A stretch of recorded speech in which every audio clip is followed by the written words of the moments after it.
नौ माताएं कौन कौन सी हैं और नौ नवरात्रे क्यों मनाए जाते हैं? भारत विविधताओं से भरा देश है, जहां विभिन्न धार्मिक और सांस्कृतिक पर्व मनाए जाते हैं। इन्हीं पर्वों में से एक प्रमुख पर्व नवरात्रि है, जिसे पूरे देश में हर्षोल्लास के साथ मनाया जाता है। नवरात्रि का अर्थ होता है नौरातें, जिसमें मां दुर्गा के 9 विभिन्न रूपों की आराधना की जाती है।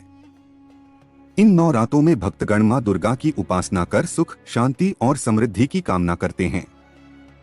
इस लेख में हम जानेंगे कि 9 माताएं कौन कौन सी हैं और नवरात्रे क्यों मनाए जाते हैं।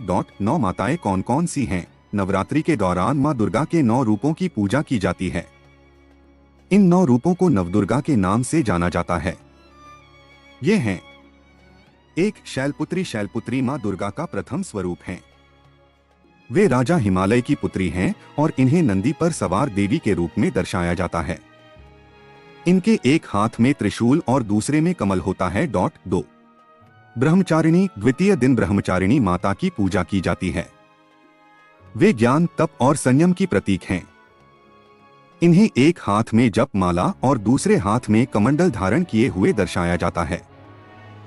3. चंद्रघंटा। तृतीय दिन चंद्रघंटा देवी की आराधना की जाती है।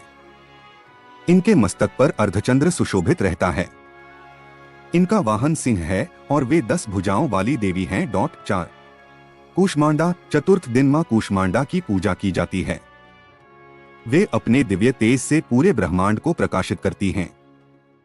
इन्हें अष्टभुजा देवी के रूप में पूजा जाता है। 5. स्कंदमाता। 5वें दिन स्कंदमाता की आराधना की जाती है। वे भगवान कार्तिकेय की माता हैं। वे 4 भुजाओं वाली देवी हैं और सिंह पर सवार रहती हैं। 6. कात्यायनी। षष्ठी तिथि को कात्यायनी माता की पूजा होती है। इनका स्वरूप अत्यंत दिव्य और तेजस्वी होता है। ये राक्षसों का संहार करने वाली देवी हैं। 7. कालरात्रि। सप्तमी तिथि को मां कालरात्रि की पूजा की जाती है। इनका रंग काला होता है और ये 3 नेत्रों वाली देवी हैं। ये भक्तों के सभी भय दूर करती हैं। 8. महागौरी। अष्टमी तिथि को मां महागौरी की पूजा होती है। ये श्वेत वस्त्र धारण किए हुए देवी हैं और इनका स्वरूप अत्यंत शांति देने वाला है। 9. सिद्धिदात्री। नवमी तिथि को सिद्धिदात्री देवी की पूजा की जाती है। वे भक्तों को सभी सिद्धियों का आशीर्वाद देती हैं। नवरात्रे क्यों मनाए जाते हैं? 1. शक्ति की उपासना। नवरात्रि मां दुर्गा की शक्ति की उपासना का पर्व है। इस दौरान भक्त मां दुर्गा की कृपा प्राप्त करने के लिए व्रत रखते हैं और उनका ध्यान करते हैं। 2. राक्षसों के विनाश की कथा। नवरात्रि महिषासुर के वध से भी जुड़ी हुई है। महिषासुर ने अपनी तपस्या से अजय होने का वरदान प्राप्त किया था। उसने देवताओं पर अत्याचार करना शुरू कर दिया, जिससे परेशान होकर देवताओं ने मां दुर्गा की रचना की। मां दुर्गा ने 9 दिनों तक युद्ध करके महिषासुर का संहार किया। इसीलिए यह पर्व बुराई पर अच्छाई की जीत का प्रतीक है। 3. आत्मशुद्धि और साधना का समय। नवरात्रि को साधना और आत्मशुद्धि का समय भी माना जाता है।